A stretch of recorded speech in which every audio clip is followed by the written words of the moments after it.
জানি জুলাই অভ্যুত্থানের এক রক্তক্ষয়ী সংগ্রামের মধ্যে দিয়ে এই অন্তর্বর্তীকালীন সরকার গঠিত হয়েছিল।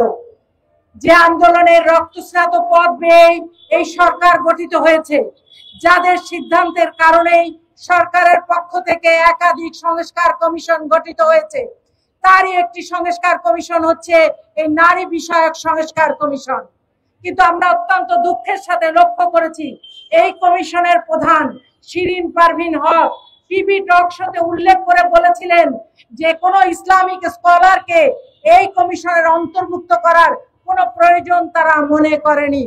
সাংবাদিক ভাইয়েরা ও বোনেরা, আমি প্রশ্ন করতে চাই, আপনারা কি লক্ষ্য করেননি জুলাই অভ্যুত্থানের সময় অসংখ্য হেজাবধারী, নেকাবধারী, পর্দাধারী নারী ছাত্রী যারা এই আন্দোলনের সবুজ পাকে রেখে এই আন্দোলনের নেতৃত্ব দিয়েছিল?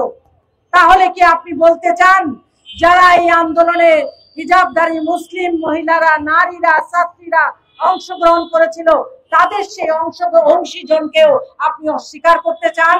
অথচ তাদেরই রক্তের উপর দাঁড়িয়ে আপনি আজকে এই সংস্কার কমিশনের প্রধান হয়েছেন। সুতরাং এই সংস্কার কমিশনের ভিতরে যে কমিটি গঠিত হয়েছে 10 জনের মধ্যে একজনও ইসলামী স্কলারকে অন্তর্ভুক্ত করা হয়নি। আমি প্রথম যে দাবিটি করতে চাই, একটি অন্তর্ভুক্তিমূলক একটি নতুন সংস্কার কমিশন গঠন করা হোক, যেখানে সংখ্যাগরিষ্ঠ মুসলিম নারী এবং পুরুষের প্রতিনিধিত্ব করবে। সম্মানিত সাংবাদিক ভাইরা, তারা এই 312 পৃষ্ঠার কমিশনের সুপারিশের প্রত্যেক পাতায় পাতায় সমতা চেয়েছে। প্রত্যেক জায়গায় তাদের একটি স্লোগানের মুখ্য বিষয় ছিল নারী পুরুষের সমতা চাই। কিন্তু সব জায়গায় কি সমতা সম্ভব? আল্লাহ তো নারীদেরকে মাতৃত্বের অধিকার দিয়েছেন। আপনি পুরুষরা যারা আছে তাদেরকে তো এই সুযোগ আল্লাহ দেননি। আপনি কি করে সেখানে সমান সুযোগ চাইতে পারেন? পারেন না তো। আল্লাহর দেওয়া সেই অধিকারের কাছে তো আমাদেরকে মাথা নত করতেই হবে। সুতরাং সকল ক্ষেত্রে সমান অধিকার যেমন লাভ, মর্যাদা, অধিকার আল্লাহ দিয়েছেন, কিন্তু সকল জায়গায় সাম্যতা আসলে সকল জায়গায় সম্ভব নয়। তাই আমি বলতে চাই, ইসলামে নারীর সমতা নয়, বরং অধিকারে বিশ্বাস করে, ন্যায্যতা চায়। তারা যেমন বলেছে যে পিতার পরিচয় যেখানে পাওয়া যাবে না সেখানে সিঙ্গেল মাদারকে তারা অনুমোদন দিতে বলেছে। সম্মানিত ভাইয়েরা, বাংলাদেশের প্রেক্ষাপটে, এটি আমেরিকা নয়, এটি ইউকে নয়, বাংলাদেশের প্রেক্ষাপটে সিঙ্গেল মাদার কখনো গ্রহণযোগ্য নয়। যে নারী তার সন্তানের পিতৃ পরিচয় দিতে পারবে না, যে নারী তার সন্তানের পিতৃ পরিচয় জানে না, এরকম সিঙ্গেল মাদারকে বাংলাদেশের প্রেক্ষাপটে কখনো গ্রহণযোগ্য করা হয়নি। আমি আপনাদের মতো সাংবাদিক ভাইদের কাছেও সেই জন্য প্রশ্ন করতে চাই, আপনি, আমরা যারা যে পরিবার থেকে বড় হয়েছি, আমরা কি কখনো এরকম আমার মাকে, আমার বোনকে, আমার মেয়েকে এই অবস্থানে একটি সিঙ্গেল মাদার হিসাবে পিতৃ পরিচয় জানা না জানা একটি সন্তান নিয়ে সামাজিক ভাবে গ্রহণ করতে পারি না? সুতরাং এই সিঙ্গেল মাদার অনুমোদনের যে সুপারিশ তারা করেছে এটিও আসলে যুক্তিযুক্ত নয় বাংলাদেশের প্রেক্ষাপটে। তাদের একটি দাবি ছিল যে তালাক উত্তরাধিকার, বিয়ে তালাক উত্তরাধিকার, ভরণ পোষণ সকল ক্ষেত্রে অভিন্ন পারিবারিক আইন চায়। সম্মানিত ভাইরা, আমরা জানি যে প্রত্যেক ধর্মের নিজস্ব একটি বিধিমালা অবশ্যই রয়েছে, যেমন ইসলামের রয়েছে। সুতরাং প্রত্যেককে তার নিজ নিজ বিধিমালা অনুযায়ী তাদের বিয়ে তালাক ভরণ পোষণের ব্যবস্থা করা হোক, এটি আমরা চাই। যেমন করে আমরা চাই ইসলামী বিধান অনুযায়ী আমরা মুসলিমরা আমাদের বিয়ে তালাক এবং ভরণ পোষণের ব্যবস্থা করি, এবং এক্ষেত্রে যদি কোনো ব্যত্যয় ঘটে তাহলে আদালত দ্বারা সেটি নিশ্চিত করার প্রস্তাব করা যেতে পারে। ইসলামে উত্তরাধিকারীর আইনটি কোরআন দ্বারা নির্ধারিত। যদি কোনো মানুষ সেই বিধানকে পরিবর্তন করতে চায়, সে তো কোরআনের উপর হাত দিয়েছে বলে আমি দাবি করব। আমরা তাই বলতে চাই যে বাংলাদেশের মতো মুসলিম সংখ্যাগরিষ্ঠ দেশে কোরআনের বিধানের পরিবর্তে অন্য কোনো বিধান মুসলিম নারীরা কখনোই মেনে নিবে না। তাই কোরআনে যে বিধানটুকু দেওয়া হয়েছে, অর্থনৈতিকভাবে যে নিরাপত্তা নারীদেরকে দেওয়া হয়েছে, সম্পদের পাশাপাশি সে দেনমোহর পেয়ে থাকে, সম্পদের পাশাপাশি সে পিতার থেকে, স্বামীর থেকে ভরণ পোষণ পেয়ে থাকে, এবং সে স্বাধীনভাবে নিজে যা উপার্জন করে, আমি একজন কর্মজীবী নারী হিসাবে আমি যা উপার্জন করি সেই সম্পত্তির মালিকানাও একজন নারী পেয়ে থাকে। সম্মানিত বোনেরা, তারা দাবি করেছে যৌন পেশাকে পেশা হিসাবে অনুমোদন দেওয়ার জন্য। আমি আপনাদের মাধ্যমে এই 10 সদস্য বিশিষ্ট কমিশনের কাছে ঔদাত্ত আহ্বান জানাই যে আসুন আপনার মেয়েকে, আপনার বোনকে এবং আপনারা নিজে প্রথম শ্রমিক পেশা হিসাবে, যৌন পেশা হিসাবে নিজেদেরকে স্বীকৃতি প্রদান করুন। এবং এই নারী অবমাননাকর এটি পেশা কখনোই শ্রম হিসাবে স্বীকৃতি পেতে পারে না, যেটি সমাজকে ভেঙে দেওয়ার নামান্তর, একটি নারীর জন্য একটি চরম অন্যায়। এবং আমরা জানি কেউ নিজের ইচ্ছায় পেশায় যায়নি।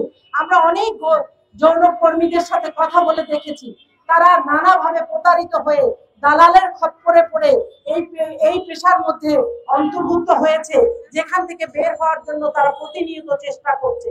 আপনি যদি একজনকে শ্রমিক হিসাবে নিয়োগ দিতে চান, তাহলে অবশ্যই একজনের নিয়োগকর্তা থাকবে।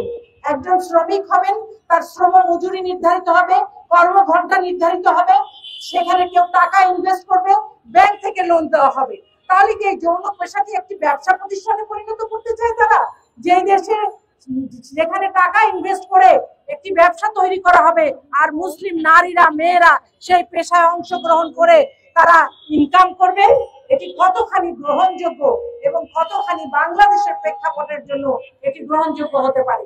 এটি আমেরিকা নয় সম্মানিত বোনেরা এবং ভাইয়েরা, এটি আমেরিকা নয়, এটি লন্ডন নয়, এটি পাশ্চাত্যের কোনো দেশ নয়। এই পাশ্চাত্য দৃষ্টান্তকে অনুসরণ করে এইটাকে ব্যবসা প্রতিষ্ঠানে পরিণত করার যে মূল মন্ত্র আপনারা এনজিওর মাধ্যমে নিয়ে এসেছেন এবং তার মাধ্যমে টাকা ইনকামের ব্যবস্থা করার চেষ্টা করছেন, সেটি থেকে বিরত থাকেন, সেটি থেকে দূরে যান। এবং এটি বাতিল করার জন্য আমরা সরকারের কাছে দাবি করছি। এটি কখনোই আমাদের ধর্ম অনুমোদন করে না এবং মুসলিম সংখ্যাগরিষ্ঠ জনগোষ্ঠী এটিকে গ্রহণ করবে না। বরং আমরা চাই এই যৌন কর্মীদের যার যা দক্ষতা যোগ্যতা আছে সেটিকে সেইভাবে প্রশিক্ষিত করে তাদেরকে সম্মানের সাথে পুনর্বাসিত করা সমাজে।